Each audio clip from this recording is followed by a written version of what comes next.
Shalom, brothers and sisters. I'm sorry about the noise in the background. It's quite loud. It's my washer.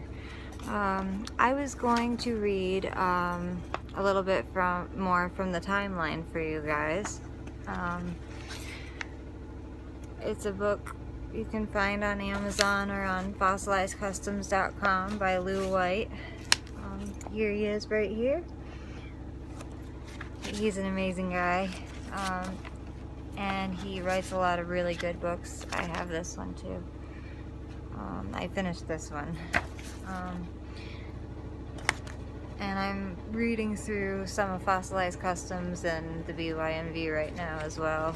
But the part I think I left off at with you guys is page 123 of the timeline. The end has already begun. The sealing is taking place. The sealing of Yahusha's people, or Yahuwah's people. Yahuwah is one. Teaching authorities scorn Yahusha's name. Yahusha is the only name given under heaven among men by which we must be delivered. Acts 4:12. When we call on him, he hears us because we guard the commandments. If we do not guard his commandments, yet claim to know him, we are liars, and the truth is not in us. See 1 Yehuchanan 2:4. There are many different paths walked by Christians, but none walk as Yahusha walked. For example, Yahusha wrote seat, and still does, or Yahusha wore seats, and still does, and so do those who follow closely to his example for us. He did not establish a different way, but exposed the teaching authorities who placed their traditions above the commandments of Yahuwah. Beginning with the reign of Constantine, changes in teaching were introduced by the catechetical school at Alexandria and enforced under the penalty of death by the Roman magisterium, or the mystagogue.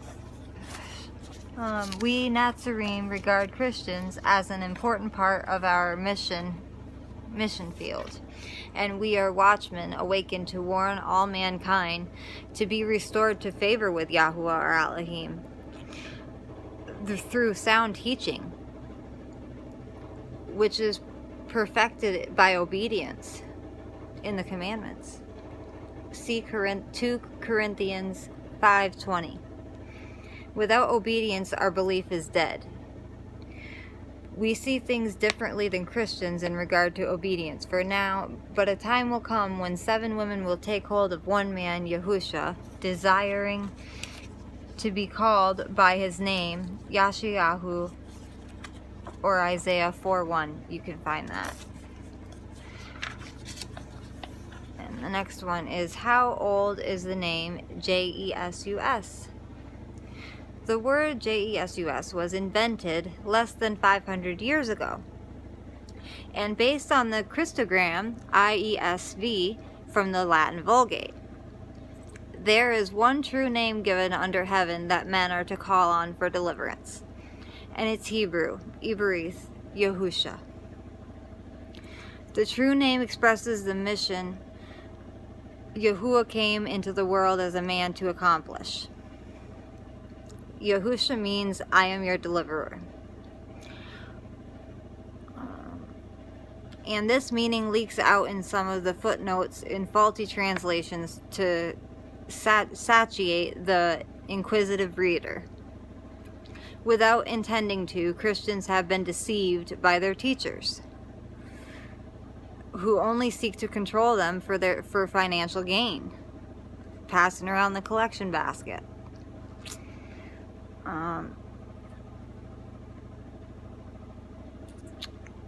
And teach them to practice the same special days as the pagans of the ancient past.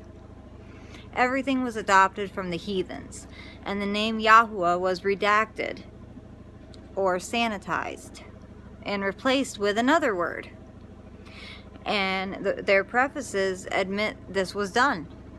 In like the KJV or the NIV, any scriptures you can find, look in the preface and you'll find it. It's true.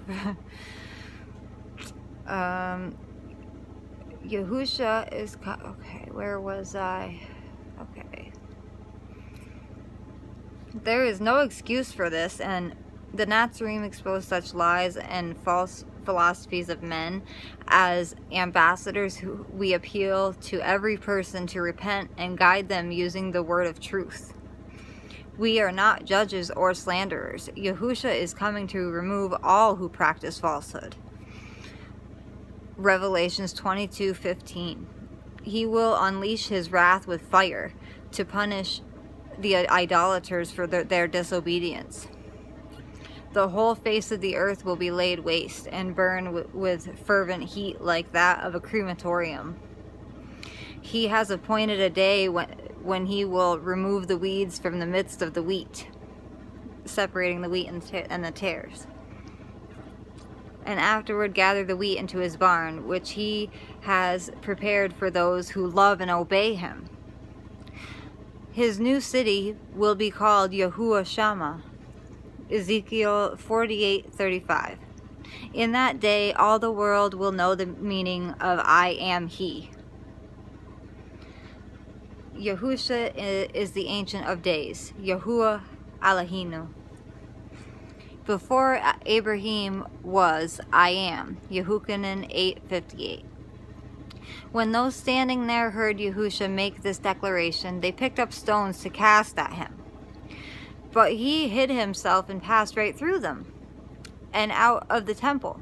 Yahusha is the Almighty by his own admission, saying himself to be El Shaddai, the beginning and the end, the Aleph and the Tah, and the one who was, and the one who is, and the one who is to come, and the one who always will be.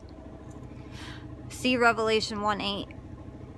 His identity as the creator of the heavens and the arets, the one who is all alone with no one like him or beside him, none before him, none coming after him, and caused the Malachim to sing as they watched him create this universe, is also called Emmanuel. Elohim is Elohim with us, is what it means. Yahusha made it very clear to those who understood him, I am He. Some of the text to contemplate. You can look up Bereshit or Genesis 1:1, Shemoth or Exodus 3:14 through 15, Yashayahu or Isaiah 9:6, 43:10, 44:24, and 52:6.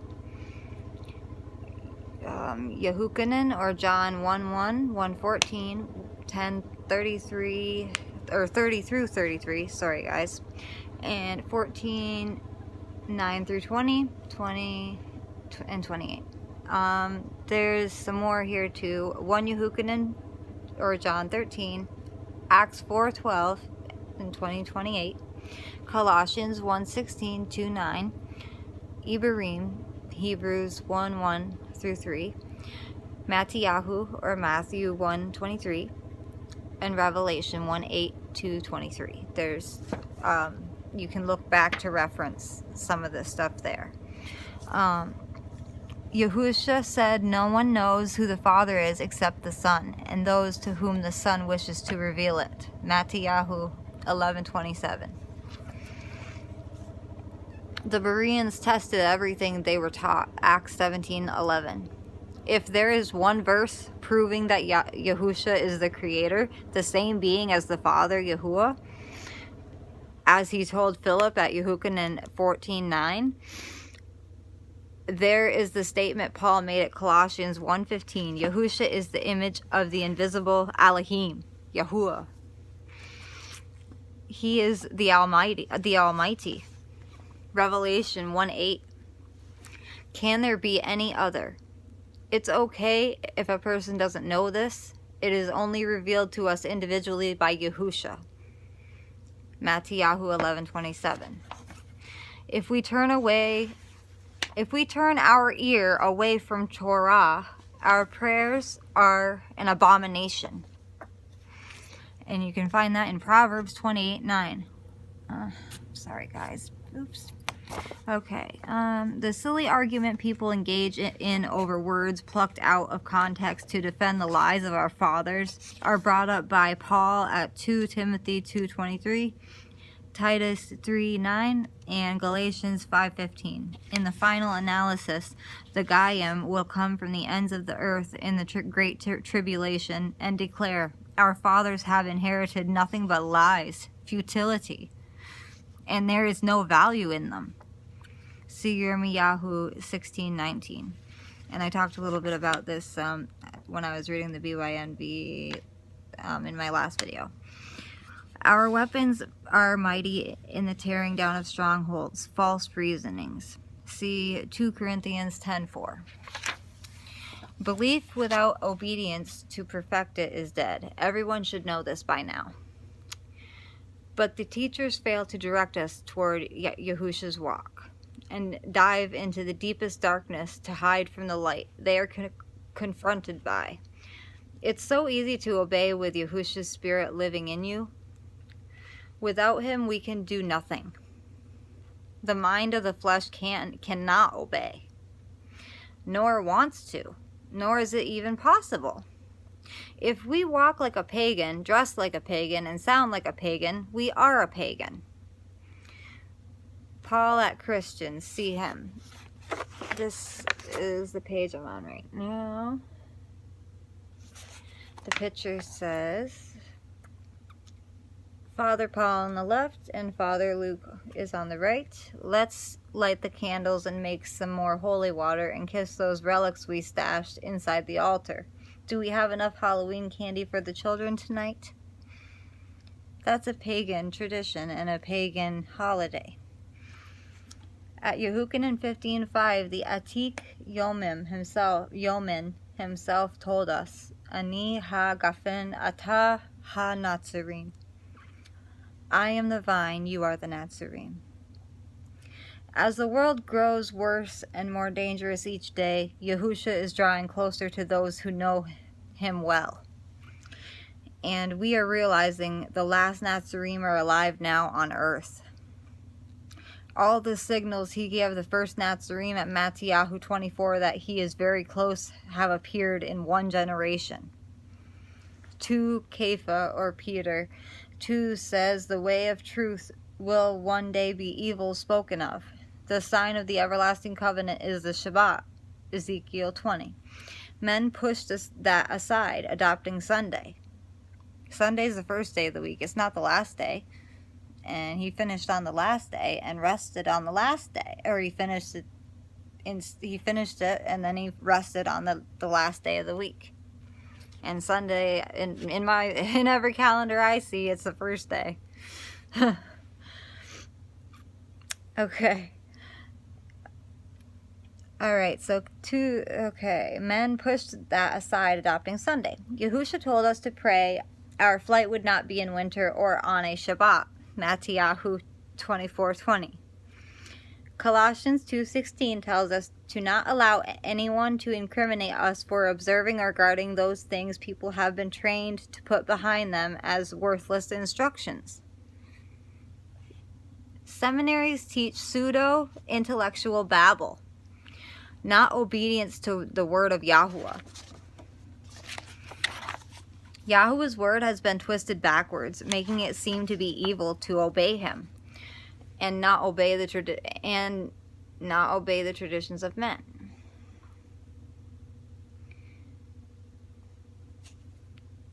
Or I think it's, and obey the traditions of men. Proverbs 28:4 says, those forsaking Torah praise the wrong. And in verse 9, whoever turns his ear away from hearing Torah, even his prayer is an abomination. Paul reminds us to use the word to teach, correct, rebuke, and train in uprightness. It never changes, but men's traditions have turned Yahuwah's word into wormwood. Many people are awakening to serve Yahusha, the Ancient of Days. And in this book,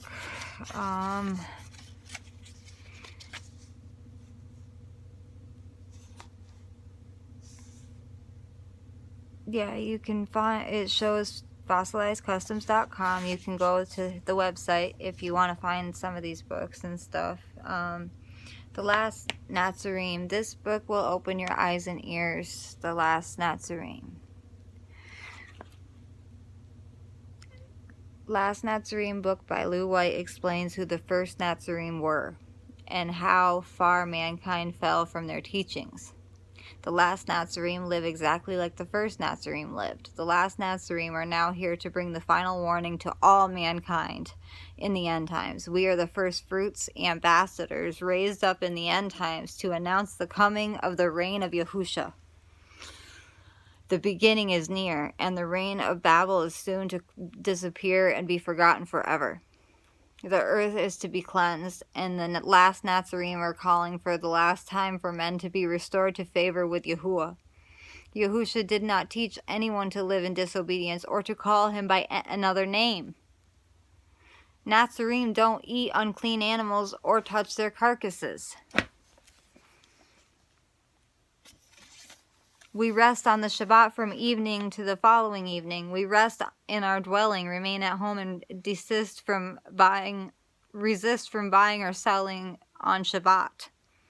The Kindle ebook is loaded with active links for further study and research endorsed by the author, Lou White. In its first month on Amazon.com, Last Nazarene was named Best New Release in the category of Comparative Religion and currently has a 5-star rating. Look inside the book at Lou White's author's page at Amazon.com. Any of Lou White's books can be downloaded as an ebook in seconds if you have the free Kindle app. Last Nazarene by Lou White provides insight into Yahusha's real followers and how to identify them. And you can also find the book that I just read along with you guys. You can find that book on Amazon.com as well. Bless you all in the name of Yahuwah, and I hope everyone stays safe and warm and everyone's okay. All praises to the Most High Yah, and just have an amazing week, guys. Bye.